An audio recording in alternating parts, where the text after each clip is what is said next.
Magluluto tayo ng sauce ng lumpia. Kailangan natin ng dinikdik na mani, etong glutinous flour na tinunaw sa tubig, toyo, at itong asukal. Ito yan. Kailangan natin siyang ganyanin. Ano bang tawag dito sa ginagawang ganito? Kalimutan ko. So, hanggang sa siya ay magpulot. Yan. O, naalala ko na guys, ating i-arnibal ang asukal. Yan, ganyan. Ito guys, nag-aarnibal na ang ating asukal. Ayan, pabayaan lang natin siya. Na matunaw lahat yung asukal.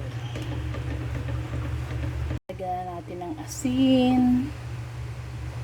Ngayon, ang problema guys, kailangan pag nalagay ko ang flour, dire-diretso ang halo dahil magbubuo. O, teka, tatawag tayo. Helping hand! Woohoo! Helping hand! Ayan. Nagbukas na ang pinto ng helping hand. O. Diyan ka. Ganyan. Kasi kailangan diretso ang halo habang nilalagay ang flour. Dahil kung hindi, magbubuo-buo ang ating glutinous flour. Yan, ganyan. Halo continuously guys, para hindi magbuo-buo.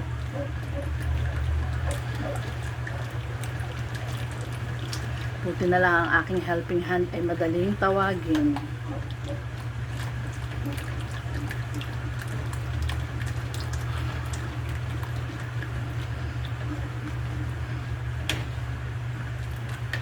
Guys, ganun lang yan.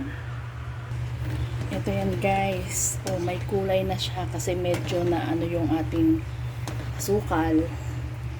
Medyo na over. Pero okay lang yun kasi at least meron siyang parang smoky taste.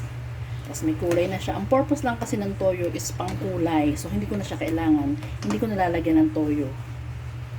Ang ilalagay na lang natin guys ay ang mani. Ayan.